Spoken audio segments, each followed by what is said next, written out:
Hi friends, welcome back to Thangam's family kitchen. ഉണ്ടാക്കി വെച്ചാൽ minimum ഒരു മാസത്തോളം കേടാകാതെ സൂക്ഷിക്കാൻ പറ്റുന്ന ഒരു സ്വീറ്റ് റെസിപ്പിയാണിത്. റവയും തേങ്ങയും ഒക്കെ ചേർത്തിട്ട് ഉണ്ടാക്കുന്ന ഇത് വളരെ ടേസ്റ്റാണ്, ഈസിയുമാണ്.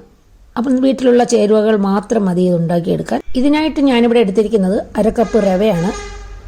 ഇത് അരക്കപ്പ് റവ വറുത്തതാണ്. ഇതൊന്ന് മിക്സിയിൽ പൊടിക്കണം. വറുത്തതോ വറുക്കാത്തതോ നമുക്ക് ഉപയോഗിക്കാം. അപ്പോൾ ഇത് മിക്സിയിൽ വെച്ച് നന്നായിട്ടൊന്ന് പൊടിച്ചെടുക്കണം. ഇനി ഒരു പാനിലേക്ക് 2 ടീസ്പൂൺ നെയ്യ് ചേർത്തിട്ടുണ്ട്. അതൊന്ന് ചൂടായി വരുമ്പോഴേക്കും പൊടിച്ചു വെച്ച റവ അതിലേക്കിട്ട് ഒന്ന് ഇളക്കിയെടുക്കാം.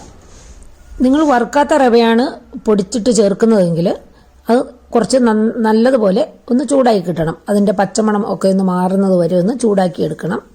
വറുത്ത റവയാണെങ്കിൽ ജസ്റ്റ് ഒന്ന് ആ നെയ്യൊക്കെ അതിലേക്ക് ഒന്ന് പിടിച്ച് ഒന്ന് ചൂടായി കിട്ടിയാൽ മാത്രം മതി. റവ നല്ലതുപോലെ ചൂടായി കിട്ടിയിട്ടുണ്ട്.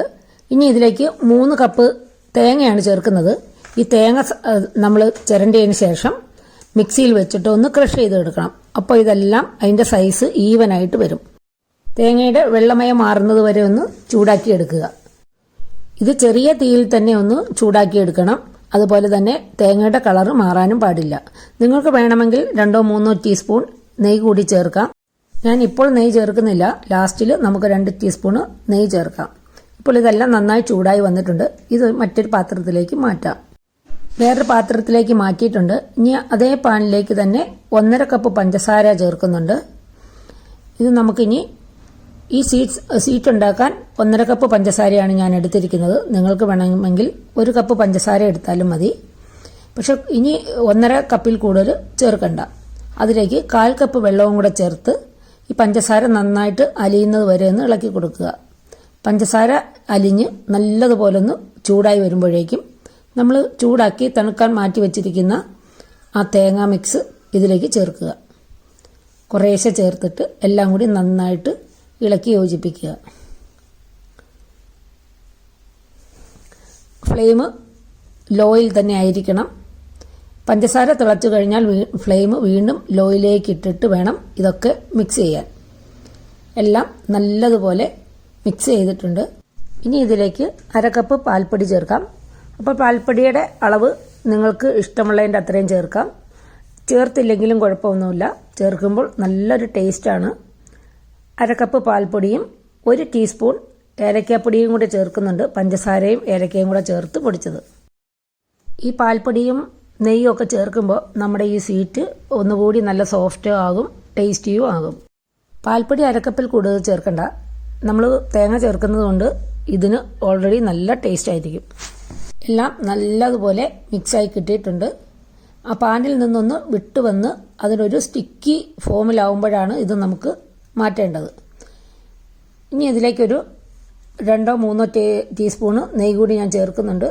നെയ്യിന് അളവുകളൊന്നുമില്ല. അത് നമുക്ക് ഇഷ്ടമുള്ള അത്രയും ചേർക്കാം, കൂടി പോകണ്ട. എല്ലാം കൂടി നന്നായിട്ട് ഇളക്കി യോജിപ്പിക്കാം. തീ കൂട്ടി വെക്കരുത്. പഞ്ചസാര കരിഞ്ഞ് ഇതിൻ്റെ കളറ് ചുവന്ന് വരും. ഇതിൻ്റെ പാകം അറിയാൻ വേണ്ടിയിട്ട് അതിൽ നിന്ന് അല്പം എടുത്ത് ഇതുപോലെ കയ്യിൽ വെച്ചിട്ടൊന്ന് പ്രസ് ചെയ്ത് നോക്കുകയാണെങ്കിൽ നല്ല സ്റ്റിക്കി ആണെങ്കിൽ നമുക്ക് കറക്റ്റ് പാകമായെന്ന് മനസ്സിലാക്കാം. ഇത് കുറച്ചുകൂടി ആകാനുണ്ട്. അപ്പോൾ കുറച്ച് സമയം കൂടി നമുക്ക് ഇളക്കാം. ലോ ഫ്ലെയിമിൽ തന്നെ വെക്കണേ. കുറച്ചെടുത്ത് നമുക്ക് ഒന്ന് നോക്കാം. കയ്യിലെടുത്ത് ഇതുപോലെ നല്ലപോലെ ഒട്ടുന്നുണ്ട്. നമുക്കറിയാം ആ പശപശപ്പ് നല്ലപോലെ ഒട്ടുന്നുണ്ട്.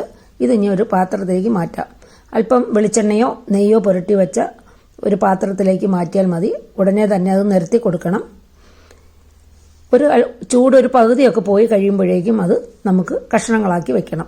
നല്ലപോലെ തണുക്കുന്നത് വരെ നോക്കിയിരിക്കരുത്. നല്ലപോലെ തണുത്ത് കഴിഞ്ഞാൽ കഷ്ണങ്ങളായിട്ട് മുറിക്കാൻ ബുദ്ധിമുട്ടാണ്. അതുകൊണ്ട് ചൂടൊക്കെ ഒന്ന് കുറഞ്ഞു വരുമ്പോഴേക്കും അത് നമുക്ക് കഷ്ണങ്ങളാക്കണം.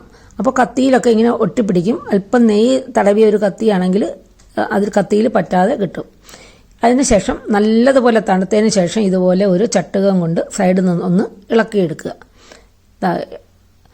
ഇളക്കുമ്പോൾ ദാണ്ട് ഇതുപോലെ ഫുള്ളായിട്ട് ഇങ്ങനെ പൊങ്ങി വരുന്ന പോലെ തോന്നും. ഒരു കുഴപ്പവുമില്ല. നമ്മൾ മുറിച്ച് വെച്ചിരിക്കുന്ന ആയതുകൊണ്ട് പൊടിഞ്ഞു പോവില്ല. നമ്മുടെ ഈ സ്വീറ്റ് പെർഫെക്റ്റായിട്ട് തന്നെ കിട്ടിയിട്ടുണ്ട്. ഒരെണ്ണം മുറിച്ച് നോക്കാം. ഇതാ നല്ല സോഫ്റ്റാണ്. നല്ല പോലെ ഈസി ആയിട്ട് മുറിച്ചെടുക്കാനും പറ്റുന്നുണ്ട്. ഇതിനി എല്ലാം കഷ്ണങ്ങളാക്കിയിട്ട് തണുക്കുമ്പോൾ ഒരു ടിന്നിലിട്ട് സൂക്ഷിച്ചാൽ ഒരു മാസം മിനിമം, അതിൽ കൂടുതൽ കേടാകാതെ ഇരിക്കും. നല്ല ടേസ്റ്റാണ്. ഇതുപോലെ ഒന്ന് ഉണ്ടാക്കി നോക്കണം. തീർച്ചയായിട്ടും ഈ റെസിപ്പി നിങ്ങൾക്ക് ഇഷ്ടപ്പെട്ടെന്ന് കരുതുന്നു. മറ്റൊരു റെസിപ്പിയുമായി വരുന്നവരെ stay healthy and happy. Thank you.